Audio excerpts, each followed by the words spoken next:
and I was saying earlier that the material I'm going to present is really about 10 classes.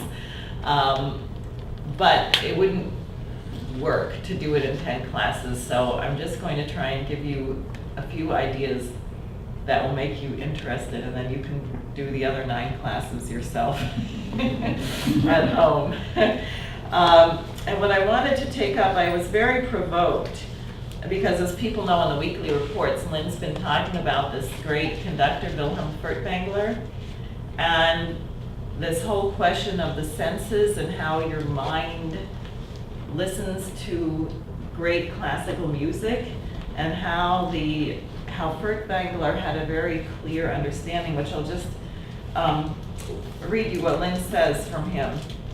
This is a paper called Beyond Sense Perception. So Lynn writes, when we seek to present what might be considered a practical reading of the experiences to which I have made reference during this chapter so far, the crucial point of science to be brought forward here now is that Furtwängler was the uniquely original discoverer of the explicitly true principle of human creativity as such, not only in classical artistic composition, but in all aspects of true science. I must now explain. The science of the imagination. The great problem posed to physical science and art alike has been the captivity of the human powers of imagination, in physical science as otherwise, to the faculties of that which is identified as the notion of sense perception. And this is true way more than you even think. Like if someone says imagine something, when you imagine it, you put it in a form in your mind that would be apprehended by your senses, right? If someone says, whatever, like they say, imagine something, a scene between, you want to see it, you want to hear it, you want to smell it. It is very hard to quote unquote imagine something that you cannot express in a form that has to do with sense perception. And that's the very ticklish and disturbing problem when you get to this question of music, because you're trying to talk about things that exist in the mind but don't have a form, a physical form which you can describe as being connected to something you perceive with your senses. And it's very disturbing. The more you try and think about it, the more I find it really annoying as we realize how much we've been brainwashed, because you just can't, it's very hard to think outside of it. So he said Furtwängler conquered that riddle by introducing the actually efficient discovery of the near and far. And he talks about tone, and you have this experience often in listening to classical music where your mind knows what comes next before it comes. And Furtwängler does this when we listen to the Beethoven's 5th Symphony. There's a way that he creates this incredible tension. In this case, he holds the notes. That he goes da da da dum, and he holds it much longer than anyone else. And on the one hand, if it was only your senses, you'd say, well, okay, so it's just a long note. It's just a long. What's the difference between that? I mean that. Why isn't there any tension with that? Why doesn't that cause one's mind to have a whole, right? So what is this? And that's what Furtwängler is working with, is this domain of you actually, quote unquote, hear the next note before you hear it. Yeah, okay.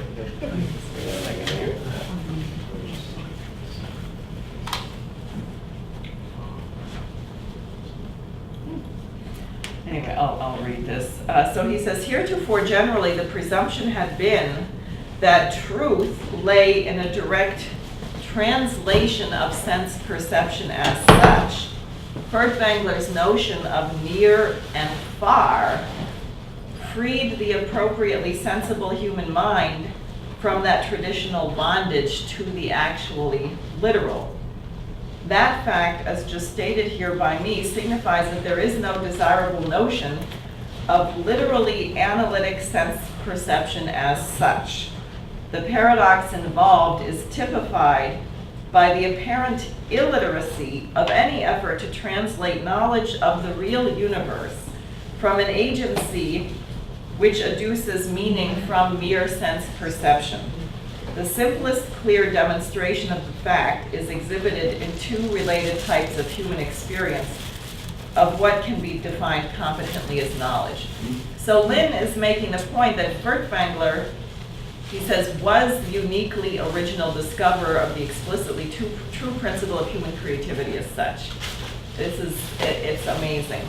So what we did, and this is what provoked me to wanted to look at this, we're going to look at Beethoven's Ninth Symphony, and obviously the symphony itself is almost an hour long. So to listen to the whole symphony, hear everything in it, go back and listen to parts again, I mean, forget it. It would be hours and hours and hours and hours. So hopefully we'll do enough that you can kind of get some ideas, and then you can go home and work on it. And the recording that I'm using is one with Furtwängler conducting. Let me see here. So this is a very interesting little book. It's called Concerning Music. And what it is it's an interview with Furtwängler by this guy who asks him all kinds of questions about his thinking and music. And it's quite amazing. It's really something. Let's see here. Yeah, the first thing that he's talking about, goodness. He spends a lot of time talking about the question of what people call modern music, or why is some music so durable and some only lasts for a short time? Like, why do people love Beethoven through the ages, or Mozart, and how come they don't know all of the composers of those days? And then he talks about this question of the difference between mechanics and actually having soul in music. And if people are familiar with someone like Liszt could play anything, and I think his hands were like extra large, and he was like blah, blah, blah, blah, blah, blah, and he could do everything and cross his fingers and play backwards and whatever he did. But he killed the art. And what Furtwängler describes is, with these conservatories today, you have people who are totally technically proficient. They can play anything. They can play high, they can play low, they can do really fast notes and really long notes, and tuba players who do circular breathing, where you're exhaling while you're inhaling. And I mean, people can do all kinds of crazy things, but where's the art?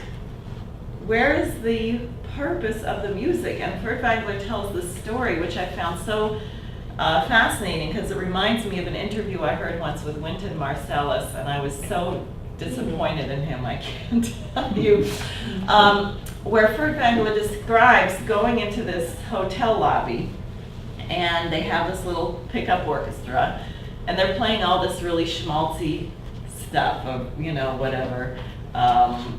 Show tunes. Yeah, and people are really together, and they're really into the music. And he said, I had a hard time concentrating because these musicians were so musical and expressive. And then they switched to play a Haydn symphony, and all the music left. It became totally boring, dull, because they had a false conception of what Haydn's intent was and what so-called classical music is. So all of a sudden the soul, the heart and soul that they were pouring out in this other music, they decided had no place in Haydn, and it became totally boring and dead. And that was what Wynton Marsalis said. He said that he really likes playing jazz because it's really free, and classical music, it only matters if you hit every note. So showing that he has absolutely no understanding of classical music. the most important thing is the technique, right? It just, when I heard it, it was so devastating. And I don't know if you know, maybe some other class will bring in, we have this, if people ever saw the special with Sylvia Olden Lee and Kathleen Battle and Wynton Marsalis, where she's working with, and you know, Sylvia, I mean, the meaning, the poetry, everything is so lively. So she's working with Kathleen Battle like crazy, particularly in this one little thing called Yaksit, which is joy. And it's this really fast duet between a soprano and a trumpet. And I think because of Sylvia's work and Kathleen Battle, it's probably the best that Wynton Marsalis ever played, because Sylvia has no place for technical crap. I mean, she always wanted the music. But it really, anyway, it's very striking. So this is a Furtwängler. I mean, he has such insight. So the questioner says at this point, if I understand you were right, you consider that modern music is easy and classical music difficult to perform. And he says, I wouldn't express it in such terms. And then later goes on to say, it is not all that easy to say what constitutes the task of the performer, and difficult enough it would seem to be, since it is so seldom well done. Because it is of a spiritual rather than of a technical nature. An examination of the history of instrumental technique will show that there are now hardly any technical problems still to be overcome. They do not present a problem, but other things have almost imperceptibly begun to become problematical in a way which no one would once have expected. Anyway, very interesting. He says, it was not at all the technique of a Mozart or Beethoven, or at a later age of a Paganini and a Liszt, which impressed their contemporaries, but the voice of the man behind this technique, who made the technique the vehicle of his inner necessity. That's a very Schillerian way of thinking. These problems are not, the problems of interpretation only arose when technique became something which could be divorced from the personality of the artist as a whole, to be attained at any time by training. These problems are not problems of technique at all. They are only concerned with the one point at which technique and soul meet. So then he goes on, and this is what really got me going on this Beethoven's Ninth Symphony. He says, in Haydn's work, and to an even greater extent in Beethoven's, Bach's being, this is Bach just is, he is being, and Mozart's happening are turned into becoming. With Bach, a work comes to an end. Haydn and Beethoven bring it to an end. And then he starts talking about the music, and I think I'm going to read you a little bit of what he says, and then we're going to listen a little bit, because it's easier, I think, if the symphony, the Ninth Symphony, is somewhat in your mind as you hear what Furtwängler has to say about it. He says, Beethoven uses several subjects from the opposition and permutation of which the piece develops. These different subjects live and develop in interaction. He's contrasting Beethoven to other composers, where he says another composer might have one theme, and you hear slight variations on it, but it's one. Beethoven takes these things that seem to be totally different, and you hear it almost like a dialogue between two or three voices, like different people having a conversation, but somehow then he pulls this together into one idea. They have to bear a destiny of their own. The work is molded to no one else in the whole history of music. Does this apply to the same extent? Into a whole from parts which in themselves often represent the greatest contrast imaginable.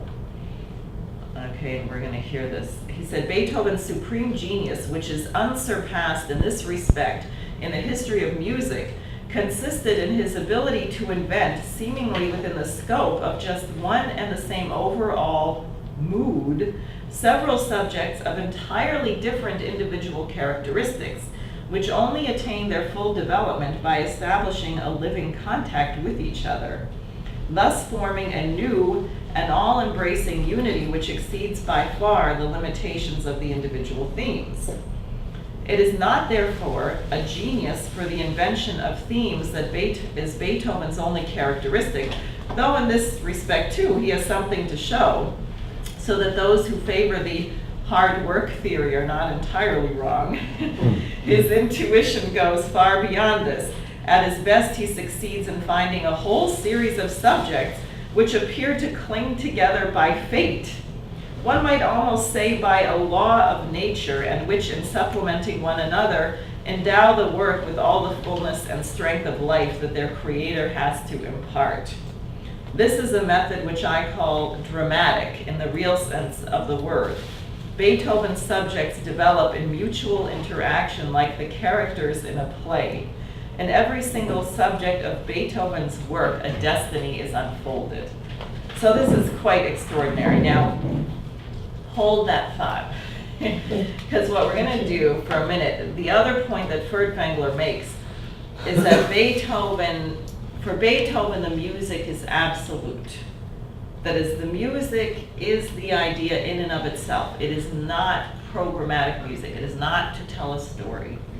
It is not to make you think of something or other, like, oh, that makes me think of a 3-year-old banging the piano. That is not Beethoven. And even when he uses words, it's not actually the words that shape the music, and this is very different from other composers. So what we're going to do is we're going to take this little poem by Shakespeare. You might have to, could you two share it? Let's see, pass them around. I'm not sure that I have quite enough of these. Yeah, here, maybe, let's see here. Do I have enough? I don't know. Pass them back, here you go. I've got one more. Oh. Okay, actually, no, it's okay. Right. Okay. Right, you. Yeah, he's got it. Now, I'd like a volunteer, please. I would like a volunteer who does not know the Schubert song to please recite this poem. You know the Schubert song? No. You want to say the first stanza? Go ahead. Just read it? Yeah, just read it. Oh, okay. Like, but, poetically, like we're in the theater. Oh, Who is Sylvia? What is she? Doth all our swains comment her? Holy, fair, and white is she. The heaven such grace did lend her that she might admired be. Yeah, good. Let's have Alvin read the same stanza again. Who is Sylvia? What is she? That all our swains commend her. Holy, fair, and wise is she. The heaven such grace did lend her that she might admired be. Now, Al, do you want to read the second stanza? I don't know. Oh, stand up. No, you have to share. Okay. Here. Is she kind as she is fair? For beauty lives with kindness. Love doth to her eyes repair, to help him of his blindness, and being helped inhabits there. Yeah, okay, he wants to read the third stanza. You want him? Okay. Okay, go ahead, Rob. Then to Sylvia let us sing, that Sylvia is excelling. She excels each mortal thing upon the dull earth dwelling. To her let us garlands bring. Okay. Now, this is set for the right volume, right? Now listen to this. Yep, This is yep. Schubert setting of this. It's not necessarily. You have to not. play. It's on the other one. Turn it on. Young men pursuing that. Okay.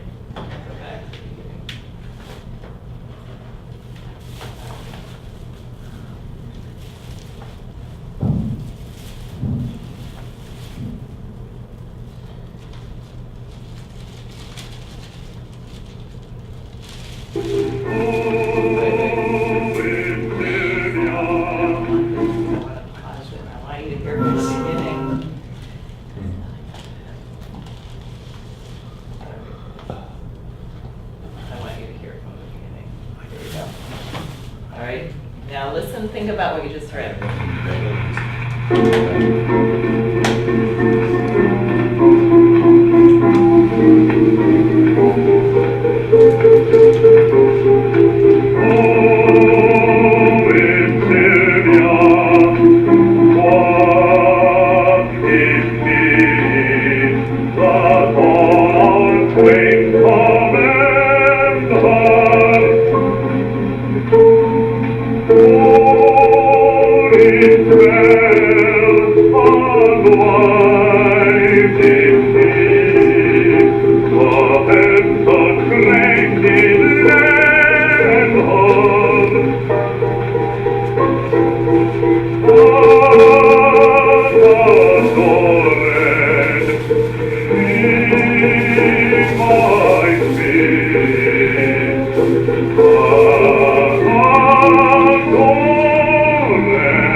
Who is Sylvia? What is she? Right? The entire thing, the way you speak it, was what Schubert did. And that's also, by the way, how you know that even though they have a German translation of this song, it was not written in German. It doesn't fit exactly the way that the English fits perfectly. Now, the point, and we'll get to it, Beethoven does something different. I'm just going to leave it. We'll get to that. We'll get to that. Just keep this in mind as an idea. Schubert, the poetry, and the music that goes with the poetry. Now, we're going to go back to this point that he's making about Beethoven taking these ideas that don't seem to have anything to do with each other, and somehow they're part of a coherent whole, in this case in the Ninth Symphony.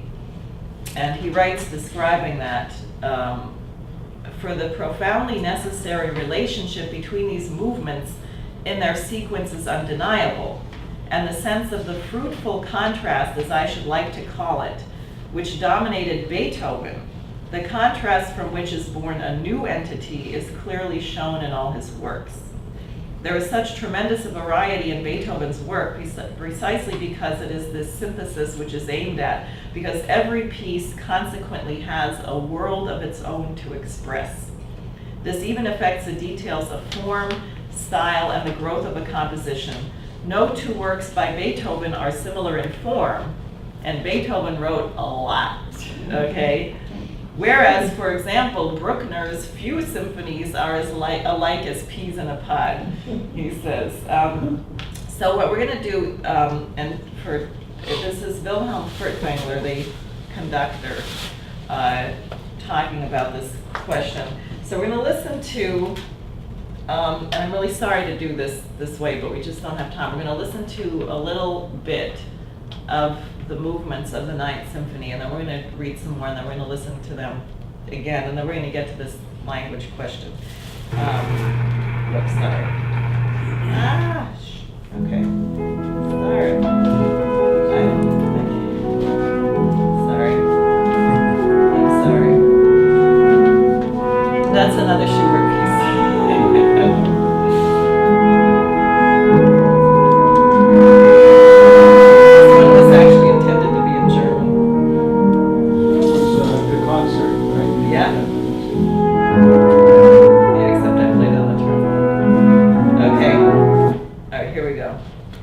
So this is the beginning. Maybe I'll just go back for a second. People remember the last movement. Let's just listen to the beginning of the last movement a little bit, okay, of the Ninth Symphony.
Where is that from?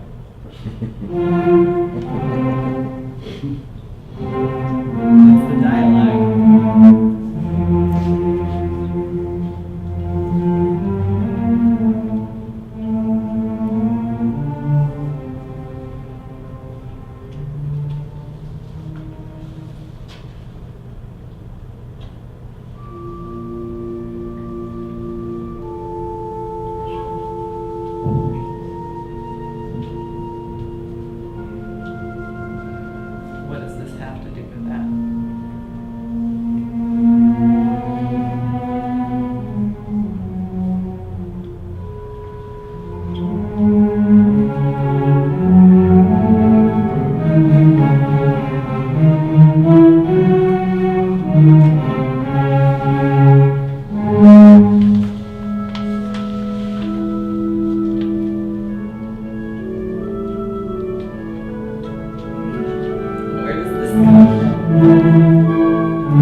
Okay, so that's enough. I'm not going to get to the part where the voices come in, but it's pretty amazing because these things are really different.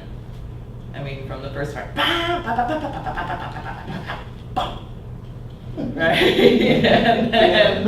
and it's as dissonant as can be, and this is Freude, joy. That's what the words are supposed to. It's very. Now we're going to listen to a little bit of the first 3 movements, and then I'll read you some more from Furtwängler, but it's really fun. And is the performance also by Furtwängler? Yes, this is him. And you hear those pauses, they're long, right? The rest are like longer than you're used to. He really, but you know there's something coming. That's the thing that's amazing about it.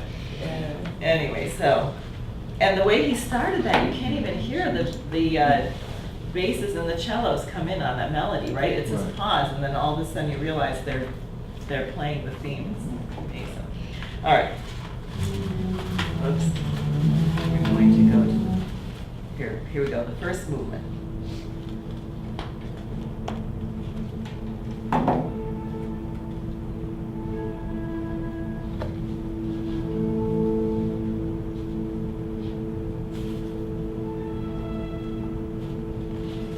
All right. So one question: major or minor? Minor, but. Major. It is Yeah. major. Yes. Minor. Well, it's hard to tell, 'cause it's missing a lot of the middle notes, but it definitely sounds happy. It doesn't sound dark. Yeah, Oh, okay. yeah. Doesn't sound dark. So just remember that. Remember. Okay.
but not really.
and this is only the first movement, and you do also have a sense that this movement is gonna go to something really profound, like there's a certain kind of tension in the thing that you can, right?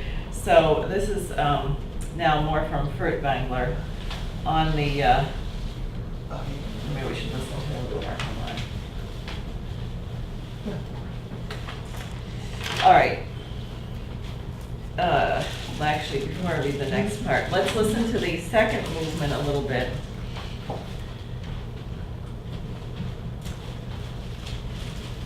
Yeah, this is a really interesting movement. It has a couple, it's just, okay, here we go.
that's why that transition, you might have noticed that funny place where he makes it da da da da da da da da da da da da da, and it sounds like it's really because you're switching from 3 to this 4, and it has this really syncopated feeling, which you'd say, well, just da da da da. That's not that interesting, but somehow because he went da da da da da da da dee da do, and then you're in that now. So I'm going to read a little bit more about what Furtwängler says, and then we're going to listen to the third movement, which is totally different than those, because those two you can hear clearly a relationship to what we listened to in the last movement, right? The drums, this dark minor, some of the other, you kind of hear it, but anyway, so he says,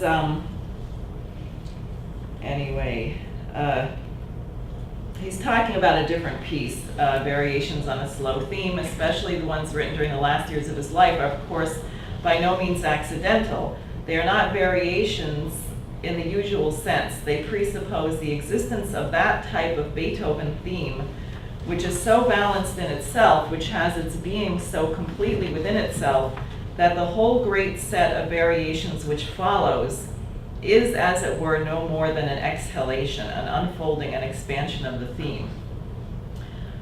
with nothing added that does not spring from its own nature.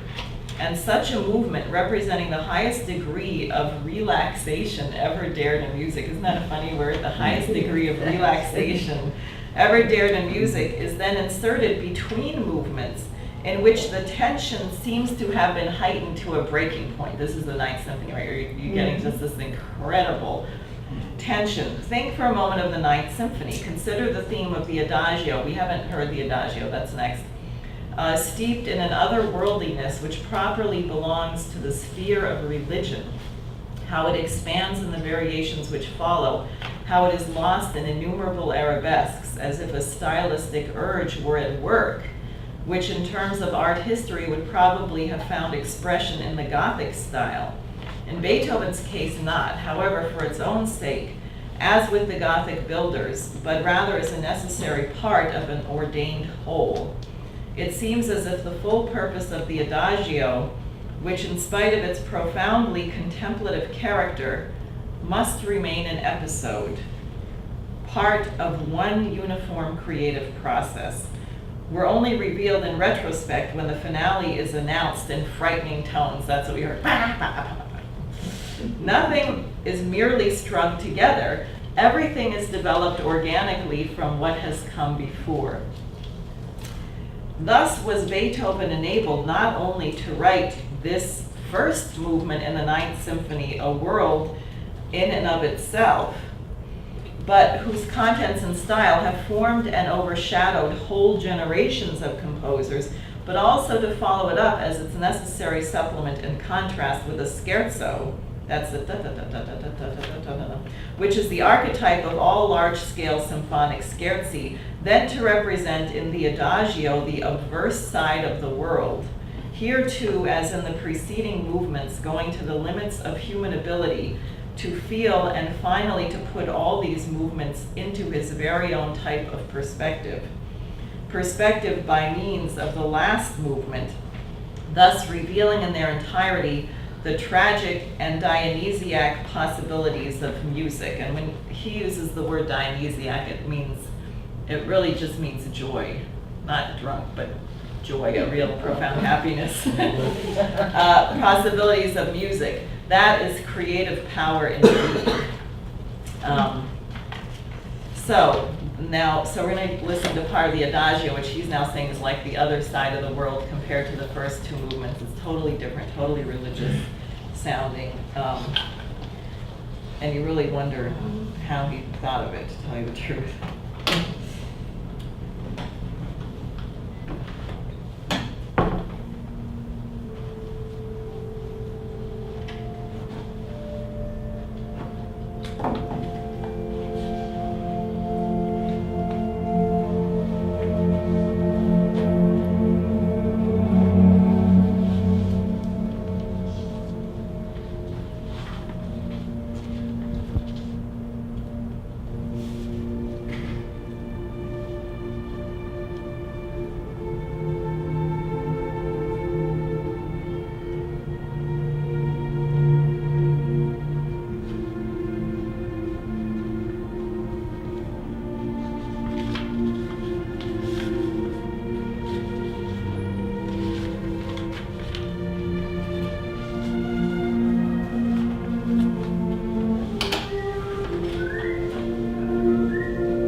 So what he's doing is, this is actually a theme in variations.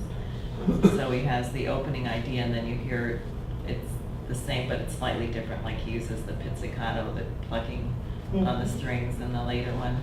And also the drums clearly are a foreshadowing, because you wouldn't typically hear these big heavy kettle drums in a very soft, delicate piece, but you hear them there. And at the beginning, I actually just figured out the whole thing, but I mean, I figured finally, no, it's been driving me nuts, but it just clicked. I know what the beginning is, but I'm not going to tell you. But anyway, anyway, it's totally tight. It is so cohesive. It's unbelievable. What the beginning of that, anyway. Maybe I can tell you later. So now, I'm going to just read you the question of the last movement, and then we're going to look at the words, and then we're going to remember what we listened to with the Schubert. Okay? The interviewer says, well, this undoubtedly applies to all the works in which Beethoven set words to music. But what about the Ninth Symphony, when after 3 purely instrumental movements, and even though I didn't play them all for you, trust me, there are no singers in any of those movements, okay? Beethoven suddenly resorted to words. Could not the explanation be found in a non-musical literary impulse after all? Or is there a purely musical explanation even for this? And Furtwängler says, of course there is. Moreover, it is particularly important to clear the matter up, as ideas about this last movement have tended to be extremely confused ever since Wagner's somewhat arbitrary attempts to interpret it. I know I brought this up before, but Wagner, for people who don't know, is a total pig. He was Hitler's favorite composer. He wrote everything is based on sense with Wagner. Like his orchestras have 9 trombones, 4 tubas, and the singers have to weigh 700 pounds because there's no way you can possibly sing over this, and everything is designed to put you in an emotional state. And Lynn used to say, with Beethoven, there's not a dry eye in the house. With Wagner, there's not a dry seat in the house. So anyway, it really, and people go to these things and it's like a cult. They have this Bayreuth theater and they go and see the ring cycle, and it's all this crazy racist, people have to intermarry because they're not the right combination of gods and mortals, and anyway, it's just horrible, awful stuff, and it goes on, and it's really boring. But anyway, so Wagner was unfortunately generous enough to offer an interpretation of Beethoven's Ninth Symphony. So Furtwängler is saying it's really too bad that he did this because it's completely confused people about what Beethoven was doing. Anyway. He said, we first of all find that in this instance, as in all others, Beethoven approaches his text purely as a musician. Not a poet, not a speechwriter, a musician. Wagner noticed that the music does not fit the words. We'll investigate that question. But that the words were not happily subsequently fitted to the melody. What really happened was that Beethoven was searching for suitable words to illustrate what he as a musician wanted to say. That's different than the Schubert. Schubert took a poem by Shakespeare, and the music very perfectly conformed to the words. Yeah. What Furtwängler is saying is Beethoven had a profound idea in music, and he found words that were the words to express what his idea was, but the music came first, the idea was first. Okay, so he says, what really happened was that Beethoven was searching for suitable words to illustrate what he as a musician wanted to say, following the inner sense of the preceding movements, the whole composition, and to complete the work as a whole, and that he happened to find these words in Schiller with his tendency to embrace the abstract and the ideal. A more realistic poet would perhaps have given preference to one definite manifestation of joy, in other words, a thing that's joyful, as opposed to just the idea of joy. But the latter suited Beethoven's purpose exactly. He was not to be nailed down by details of the text, nor was he to be restrained in his freedom of musical expression. Thus, he culled a few stanzas only from Schiller's poem and incorporated them in his music with repetitions ad lib. Considered purely from the point of view of form, this last movement is cyclic. I'll skip that. And then the interviewer says, but the significant thing surely is that the human voice should suddenly be introduced for no apparent musical reason. How do you explain that? And so Furtwängler says, for a composer like Beethoven, in whose works something happens, a process of becoming is manifested, the last movements must have presented the greatest and hardest problems, since it was in them that the decisive word was spoken. Beethoven attempted to attack this problem in a great many different ways. He could release the tension which had been mounting in the other movements by means of a finale full of high spirits and joie de vivre, a method which Haydn preceded him. And there are many such finales, blah, blah, blah, he talks about it. And then he says, what prompted him in the ninth to choose a text to use the human voice was nothing more than an urge born of the preceding movements. And I actually think it's the other way around. I think Beethoven had an idea. The whole symphony is clearly an idea. It's a one. So, of course, he knew in the beginning that he was going to have the words in the end. It's the whole thing. But anyway, it was the theme of this last movement which brought with it everything else, the text, the human voice, and the cycle form. This archetype of all themes, an invention of the musician alone in Beethoven, could never be the explanation or illustration of a definite text. On the contrary, it is rather the poem which gives the impression of being an interpretation of the theme. Isn't that interesting? It's the inverse. And in the same way, we must consider the use of the human voice as nothing more than the natural instrumentation of this ageless melody. And I have to say, I was reading about the symphony and I read something kind of funny, which is that it's true, and Beethoven is often attacked because he's his work tends to be very difficult to sing for exactly that reason, because it's not done according to the words, but it's because he has the whole musical idea in mind. And the Ninth Symphony has some extremely high notes, which are very difficult for the singers. And apparently, what the singers would sometimes do, because he was deaf, is they would just skip the high notes. They wouldn't even sing them. And he didn't know, because, anyway. But but you had to anyway. But I think in the first performance they actually gave their all, and they sang those notes. Although they made him change something because it was for a baritone who said there was a high F sharp and it was too high, and they made Beethoven change the music so they could sing it.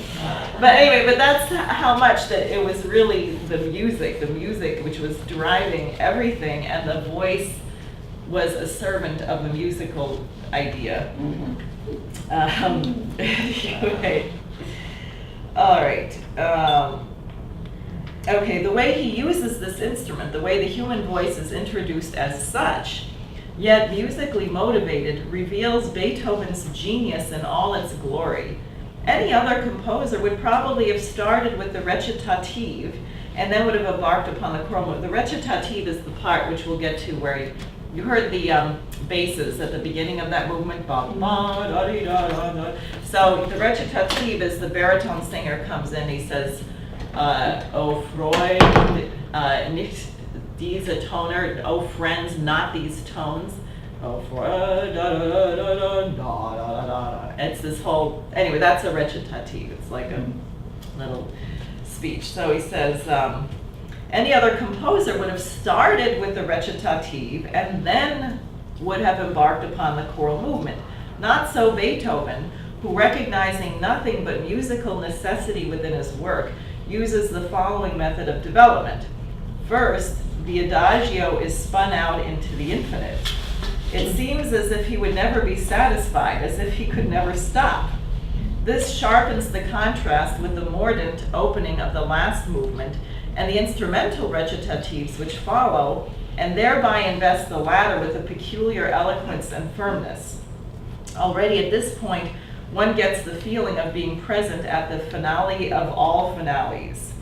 This also fully explains the need for a retrospective examination of the preceding movements, which was subsequently often imitated and which might easily have seemed somewhat artificial.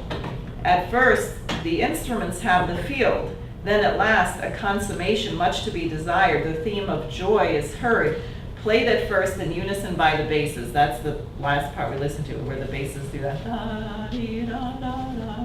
but it's just the basses. In a primitive form, as it were. It is then developed in several variations until Beethoven, after a preliminary conclusion in the dominant chord, as in a sonata movement, returns to the beginning, a repetition, so to speak, of the first part. It is not until this stage has been reached that everything which the instruments have played so far, i.e. the recitatives as well as the theme of joy, the former in an abbreviated form, is repeated, with the addition of the human voice, a recapitulation on a higher plane, as it were, a glorification of something already there. In this movement, the human voice is nothing more than an additional instrument in the choir of instruments. It is the musical law of intensification through repetition, within the limits imposed by the symmetry of the whole, which is applied here on a large scale and which permeates the whole of this music, even in the smallest details. So now what we're going to do is look at this thing that Wagner was talking about, which is the words. Here, I think I have enough of these on. People can pass it around.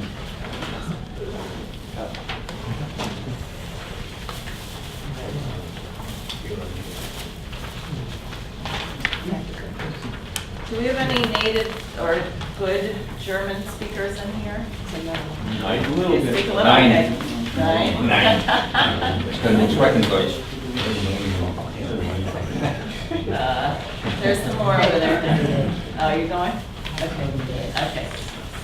Do you need any more? Everyone got one? Do you need more? There's more. I have to leave anyway. Oh, you do? Yeah. Oh, It's okay. sorry. Well, take it with you. How can you be Huh? without this? What's that? She's got a copy right there. Take a copy. Okay. Wonderful. Okay, so, instead of starting with the O Freunde. Okay. Okay, good, thanks, I'm glad you're good. Robert, do you want to read the Freude, the second part, Schöner? Oh, that's it. Yeah, Where? where it says Freude, Schöner. Oh, Freude? Yeah. Freude, schöner Götterfunken, Tochter aus Elysium, wir betreten Feuertrunken, himmlischer dein Heiligentum. Deine sauber binden wieder, was die Mose streng getat, alle Menschen werden Brüder, wo dein sanfter Flügel weilt. Yeah. Alle Menschen werden Brüder, right? All men are brothers. Alle Menschen werden Brüder, right? So there's definitely a certain rhythm to it, but Freude, comma, right? Schöner Götterfunken, Tochter aus Elysium, wir betreten Feuertrunken, himmlische dein Heiligtum. So you can hear it's a poem that has sort of a, now, people know how the melody goes.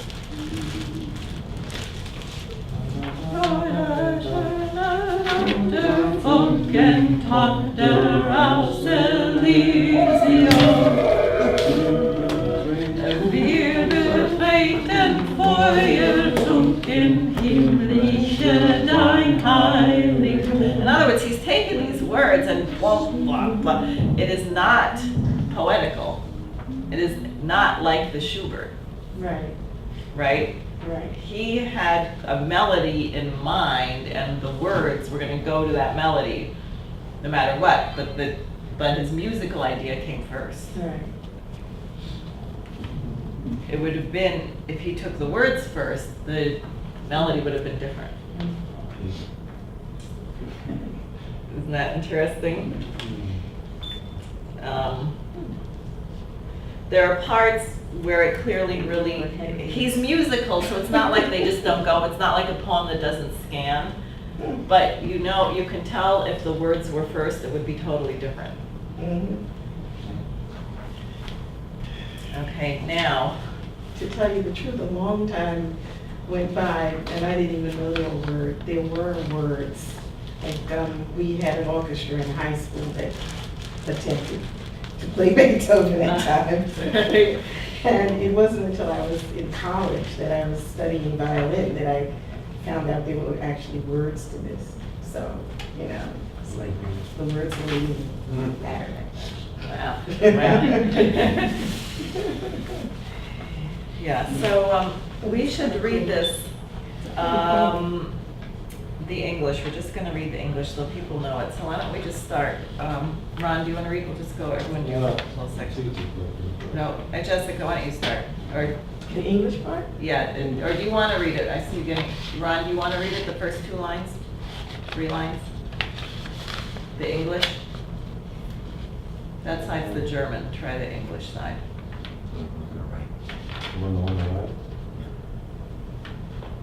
Old friends.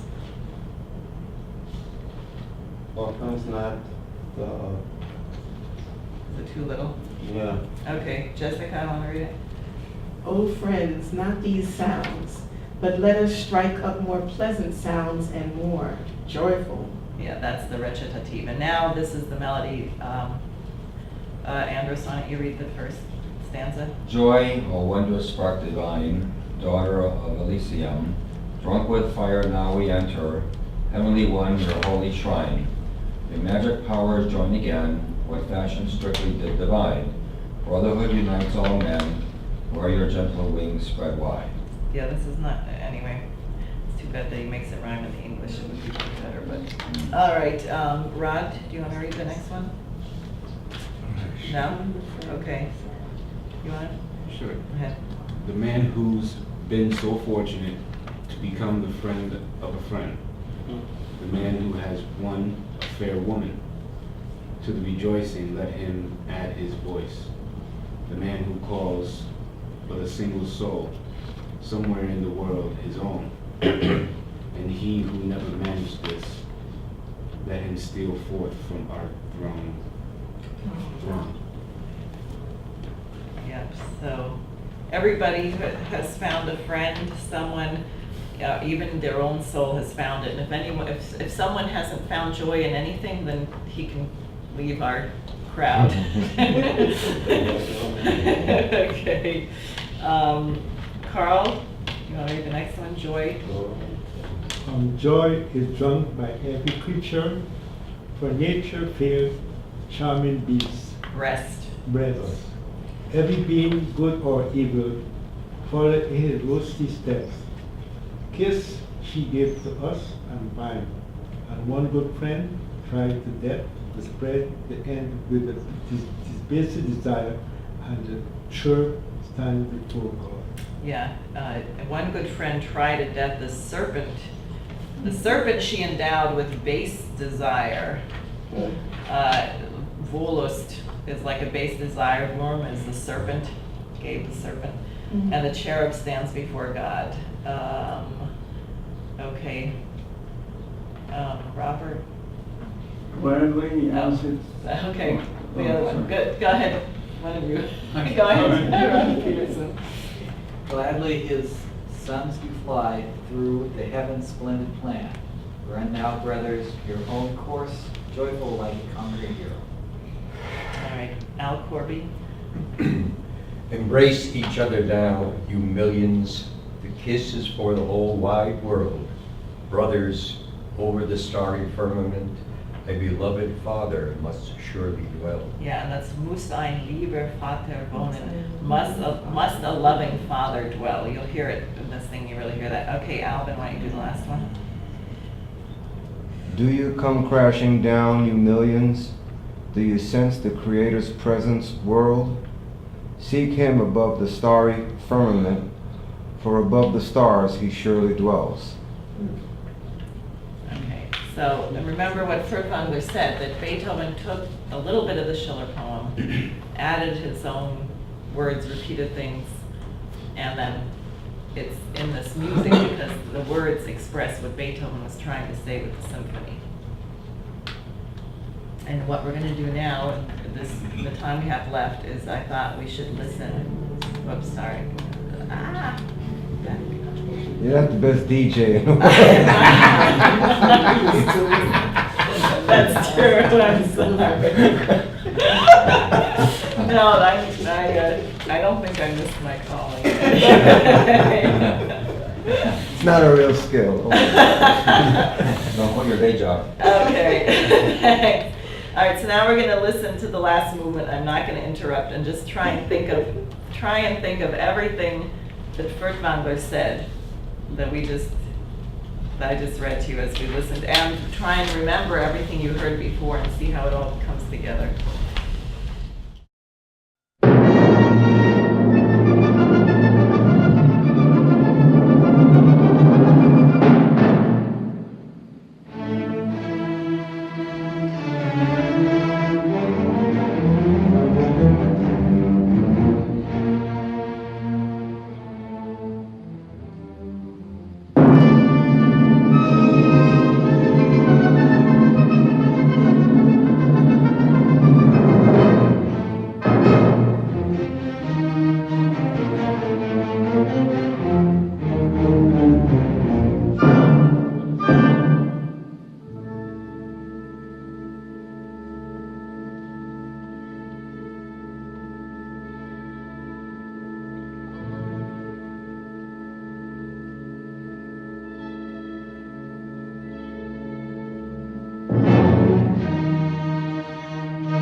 would have intended it for the singers like Schubert did, would it have been an entirely, completely different melody, or would it have been a melody similar to this one, but not exactly the same? That's my question. Well, I think Beethoven, because he went through incredible struggles, like he brought up that he was deaf, and he had a turning point in his life where he decided not to commit suicide and to have his identity be in his immortality. So this is just me speaking, my own hypothesis, that having come through the other side of this incredible moment, then he had this idea, joy, a loving father must dwell above it. It's very, very profound. So he clearly had an extremely profound idea. And Schiller, who's, one of the most incredible thinkers and artists of all time, was the poet who could write something that would best express what Beethoven had come to in his own mind. So the musical form, what Furtwängler is saying is the musical idea, the concept of this kind of joy, really a heavenly joy, was Beethoven's idea, and he found the poetry that best expressed the same thing that he was thinking. I also noticed that in the last movement, he brings out the themes in the previous movements, like the first movement, the second movement. Not many composers of other symphonies, in concertos do that. Each movement is a different movement. Like in the second movement of another piece, you're not going to hear the melodies of the first movement. Right, well, that was the breakthrough that Haydn made, really. The question of motivic development, motivführung. Haydn worked on that with the string quartets, but you really hear it clearly. Now, do you want to discuss this thing? Because I think it's an interesting question. I don't know, because I don't know. We can take a couple minutes. They throw us out at 5:30. Because I'm so, okay. I'm so confused, And I get this reaction, and you think it's going to be the opposite, but I was She's asking totally why wrong. people get enraged about classical music. And you have the experience where you're listening to classical music and someone says, "Why are you listening to that crap? That's foo-foo music." Whatever. People have a reaction. They have a reaction. So she said why. So I'm curious to know what people think first before I say anything. Terrible. Everyone's have you had that happen before? Yeah. Turn that stuff off. Yeah. Exactly. Exactly. Why? I don't want to listen to that, because they want to listen to what they think. I want to listen to something that has a beat, that's Right. happy, or, that I can, I don't have to deal with this, maybe. Yeah, no, I think that's the key. Because the question of really classical music or music that's beautiful is that it touches your soul, it's intimate. And the culture of today is designed to destroy that. Well, I'm reminded of the conference, they had an all-day conference in Jersey during their campaign that culminated with musical performances. And that's available on the internet or wherever that is site for those that haven't seen it. And the woman, whose name I forget, Jessica, her comment, in the discussion leading into her Mozart aria, where she says we're rehearsing this piece in church, and a woman sitting with a friend in the audience while this rehearsal is going on turns to her friend and says, "Oh, this is really beautiful. I can't stay here. I have to leave." And You know, okay, like what's going, that's different than to turn this off, right? I'm turned off by it, I'm offended by it. But the effect was the same thing, because here is something truly beautiful that's penetrating. So she's capable, she's not, it's not, Exactly. you know, incapable, yet she had to leave, you know? So, I mean, that's a class, I think, in and of itself of discussion. I've never had that type, personally, I never had that. And I was into all the other stuff, you know, the whole sex, drugs, and rock and roll thing. But when I heard this, it would stop me, and I didn't want to leave. I wanted more. Yet, that poor soul, right, she had to leave. In a conversation with someone else, I said, well, you know, once you're able to receive that type of beauty, that means you're capable of it. So you can reproduce that. Yet, that's a responsibility or something? I don't know, because that's where people reject, you know. Because we know in the population, you can have someone agree with the impeachment of Obama, but you say the Beatles are worthless, and they'll get really, you know, they get highly offended. Nah, you really hit a nerve, you know, right? So, it's very difficult, you know, to work through that. Yeah. Well, one thing also to think of is if anyone ever had this experience where you had an idea about something, I don't know, like just the kind of interesting idea, like suppose we hadn't gone to the moon, and you really, as a child, really thought that we should, it would be a great thing, and then people like beat it into forget it, we're not going, forget it. And then someone comes to you and says, we could go to the moon. And you say, are you crazy? We can't, right? And you have this rage reaction because you have put the shackles on your own mind. So you decided to conform with something that was beaten into you.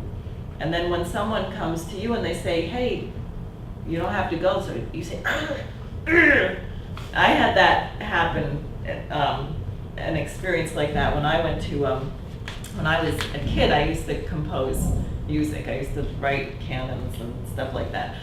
And it was always at least tonal. I wasn't like some Mozart or anything, but it was, you know, and I studied Bach a lot. And anyway, so I went to this performing arts high school, and they had a string quartet play. One of the student composers had won a composition competition. So the top string quartet for the school gets on top of the cafeteria table and plays this string quartet. I mean, it's just modern garbage, arbitrary, right? So I'm thinking to myself, I'm saying, gosh, you know, I used to think this was ugly, but maybe I just don't know what I'm thinking, and you know, I'm going to have to enlighten myself, and I'm going to have to like this modern music, and I'm going to have to get to like this music, right? And I'm going to compose, quote unquote, compose music that sounds like this, right? So then I met this organization, and Beethoven, however, was always my favorite composer. But anyway, and LaRouche had told someone who said to me, there are no decent composers after Brahms. And I said, what do you mean? Because I had decided that I was going to go along with the culture, popular culture. And so then when the truth came, you get really mad. It's like a real, right? And really what you're mad at is yourself. You're mad at yourself for being corrupt. But you take it out on the person who's showing you. And I think that has more to do with why people get enraged, because you can't be human and not know that you're human.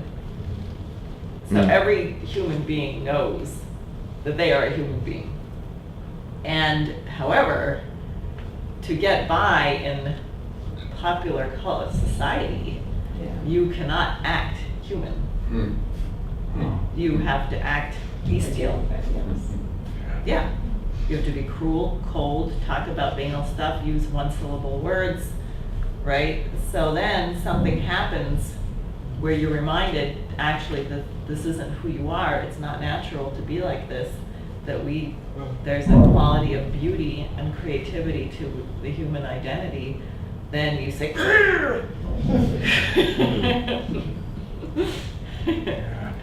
and I think it's people's rage at their own corruption for deciding to put on the shackles and conform to this crap. Well, it's also, I think, also, there's a fear that they might have to take responsibility and do something. And that's always fearful, that you may have to actually start acting more human. And you're not quite sure what that is or what that might be. So it's kind of the unknown, and you're kind of afraid to face it. Yes. So, you know, when people are fearful, they always lash out. It's like they don't understand what's going on. So Right. they become very defensive.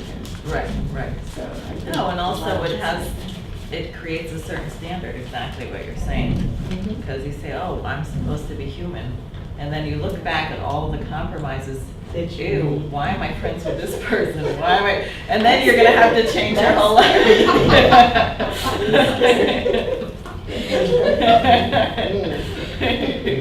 Oh, just a second, do you want, what, Patricia, go, because I was No, gonna and say. then I found that it's very interesting because before I used to babysit, so I have this 5-year-old.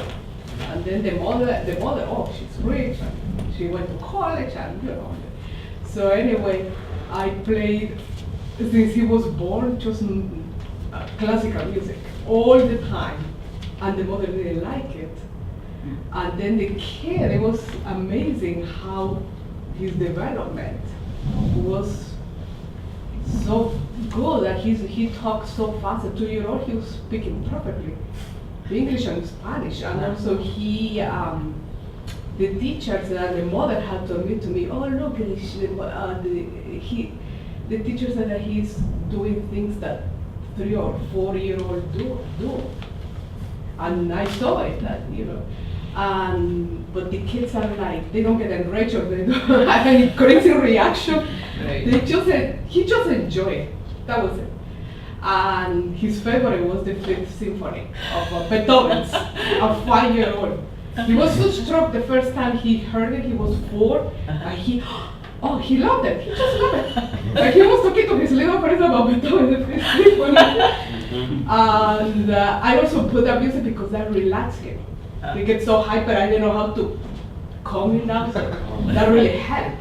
Yeah. So, you know, it was amazing. And also, I had a case many years ago of somebody, this is a grown up, hearing Beethoven's. No, it was Bach.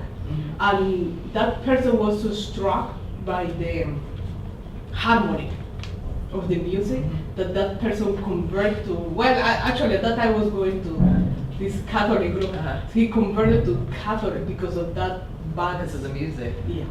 Yeah, that's So interesting. you get all kind of reactions, but lately I get the bad ones. And it's usually these people, because this guy, he listens. I told him, how come you get so angry? This is Moses Requiem. How is that Requiem? Requiem, Yeah. And these guys are listening all day long, hip hop and boom, boom, boom, and F and SHIT, and we hate all the whites, I hate everybody. And why don't you tell them anything? Why me, you know? So that's why I was so confused. Yeah. Rod, you were gonna say something? Rod? Were you gonna say something? You're talking about reaction to music. They changed radically the criteria in the school systems in recent times, and part of what goes on. When I went to high school, they had music appreciation courses, which all students took.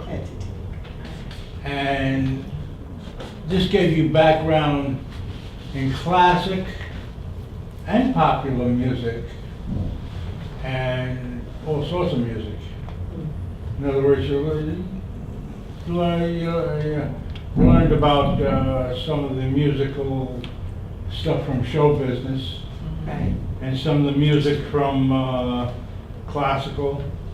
And we learned about jazz, how you derived Right. certain jazz was derived from classicals by syncopation, and how that worked, you know, and how jazz evolved. Right, but that's all, The that, point is, we but that's the beginning of the end, though. That's the beginning of the end, because the idea of telling people they have to be exposed to all this, and that it's all equal, it's not, right? It's not. Jazz does not develop your mind. It just doesn't. It never resolves, it never develops. I studied at the conservatory. Well, My jazz teacher wanted me to smoke pot at every My lesson. point is, Oh, my goodness. And I said, no. And he said, no, you're really much too uptight. Have you ever? I said, no. my point is, you have people coming out of universities today that don't even know Beethoven. Yeah, but the reason they don't any of these is people. because of the process that you described. See, what you described is the way they destroyed, part of the way they destroyed classical music. Because you would say classical and people say, oh, well, I like this, I like that. Alma, what are you going to say? Wait a second, go, Alma. In 1967, 68, I'm in the Bronx Junior High School, and placed by accident, I'm in the 7th grade, and unbeknownst to me, there's some type of a music experimental thing that they're doing with the kids. And I'm placed in, it used to be that it was a minor subject, or you had it twice a week. Well, I had those twice a week, but then they treated it like a major subject, so I had it another 5 times. And this was not a little glee club. We were actually like 75 strong in this chorus. And then I was in a special chorus, a miniature version, that met every period for lunch. So in this 1 year, and we did a lot of things, a couple of which were Negro spirituals and some choral work of Mozart. So we didn't learn anything. I had no relationship at all with the teacher. I just got up and they liked what they heard. And they just saw, oh, you go over here and all that. So the personal instruction, that's not really there yet, because soon after I fall heavily into the whole sex, drugs, and rock and roll counterculture. That's really the best year I ever had as a youngster, because it culminated in our performing in Carnegie Hall. And this is right after King is assassinated, so the thing is dedicated to King. And the thing is that, I'm sorry, there was also the Bronx Borough-wide chorus that was 250 strong that met on Saturdays. I was in that too. So I was a singing fool for the entire year. Nothing stuck with me. We did all kinds of pieces. We did Beatles and this and that. But the only thing that ever stayed in my memory was that work. And when you would finish something, and again, I really didn't know, right? It's what she's talking about, like the child that's gripped by that Fifth Symphony, doesn't really, but that humanity was there. And these were all blacks and Puerto Ricans. When there was a force and that was generated of beauty, that when we completed something, the silence and the tension was something I'll never forget. All that other crap that we sang, I couldn't begin to tell you what it was. It meant nothing. Right. You just did it. Right. But so that was useful for me years later when I decided, well, before working with this, coming to this art, I had no relationship to art or culture at all, a painting or anything. These things meant nothing to me till I began to, and then it was much easier for me because I did have that was stored back there. But it was still very much a part of the degeneration that Lynn talks about. And we were caught up, especially the lower 80 percentile of the population in the so-called ghettos, we're about to get hammered Right. with this stuff. Right. And now, of course, as Lynn has been laying out clearly, every generation has gotten, this was bad when I was in, now you're about 2-3 ticks ahead of the generation, and it's just pure animal, you know. Yeah.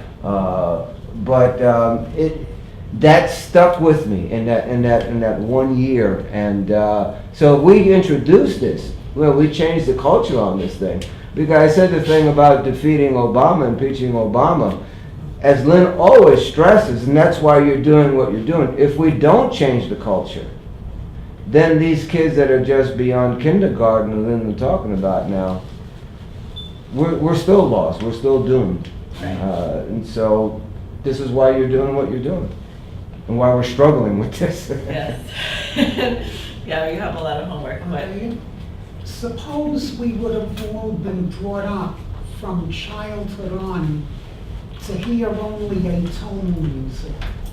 Then wouldn't major and melodic music sound strange? no, we're not. No, what would have happened if we'd all been brought up to just hear atonal music is we would have all become cannibals. 5 minutes or so. Schoenberg. We would not be alive. And I also want to ask, if Vivaldi, for example, would have heard compositions by Rachmaninoff or the later composers, wouldn't it have sounded strange to his ears?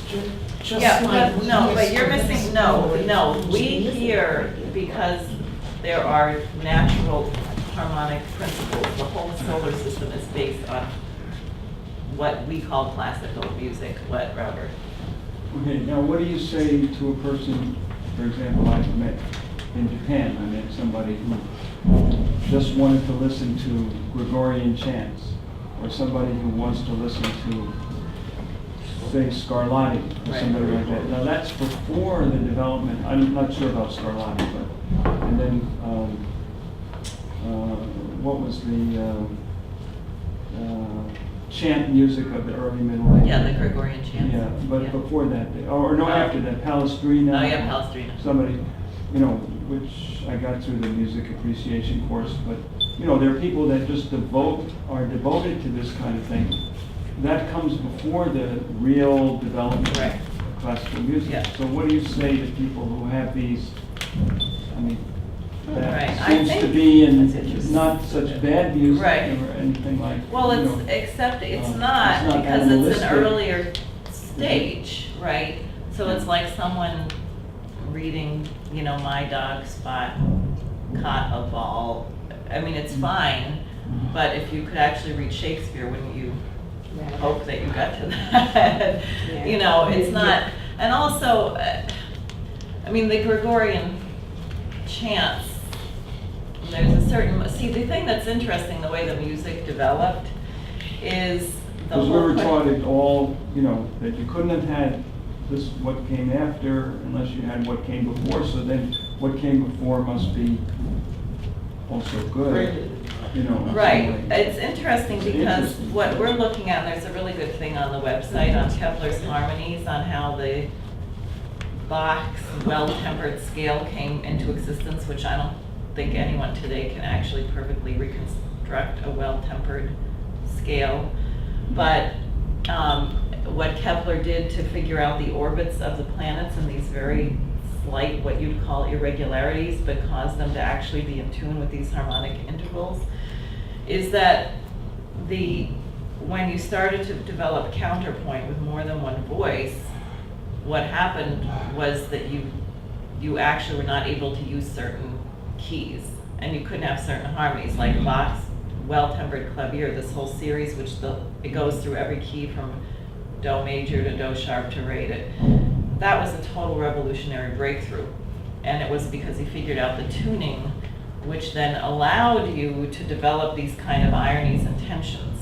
Because in the earlier music, what you lack is the tension, like what we're hearing in Beethoven.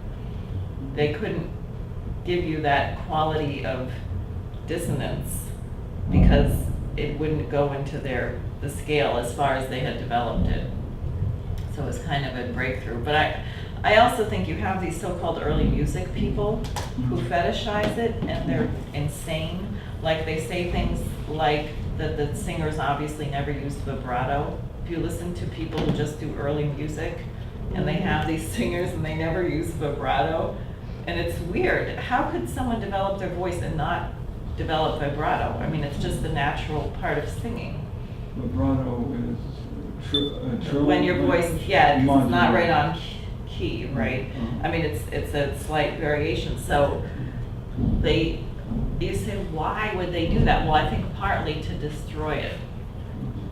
So they turn it into something that's very ugly and monotonal. It sounds What like about the Dick American and James music? response is the best response for them, really. I mean, like, grow up, All right? Let them I don't mind people getting upset, by the way. It doesn't bother me. Right, Just see, grow up, spot run. Have you ever tried actually listening, It's, I heard it, well, why don't you What listen? about somebody like Copeland or some of the American? Yeah, no, they're just, it's too bad, because I have to tell you, I have to confess, I have a terrible soft spot for Copeland. And I don't know, I think it's my Quaker upbringing or whatever. Cut the tape, cut the tape. Yeah, right. I think there's something about it that has sort of an American folk whatever. That's what but I was it's saying. probably, To somebody. it's probably, but it's not, it's clearly not Beethoven, right? No, It's more an emotional thing. It's not, and I know because brass, of course, being a trombone player, and he does the fanfare for the common man, and you get to do that. I mean, that's why I made myself like Wagner, because he used the trombone so much. Right, you have to have a little fun with that though. What? With that American type music. Well, there's actual American music. I mean, we were going to have a classical school. Dvorak wanted to do with the Native American music and the Negro spirituals, what Brahms had done with the folk music of Europe. And then we had this horrible backlash, this Jim Crow racist crap, which crushed what would have come out of the Civil War, when our presidents got assassinated, and we didn't get to have an American school of classical music, because we should have, because the truth of the matter is, and this is another big point of controversy, but the culture of the United States, the revolution, this was a breakthrough in culture. It's not just political, it's a breakthrough in classical culture. Because look at the quality of leaders who came out of the United States, their identity, Lyndon LaRouche being the most extraordinary example, but a Martin Luther King, a Kennedy, a Lincoln, Joshua Lawrence Chamberlain, people that no one even has heard of who are profound thinkers. Frederick Douglass, absolutely. I mean, we produce these incredible people because of our so-called culture. So you think about, this Congress of Cultural Freedom thing that we went after during the Cheney-Bush years, and now I just keep thinking about it all the time. This was the only way to destroy the United States. Cultural, Yeah, destroy cultural that. So, all right, we have to go.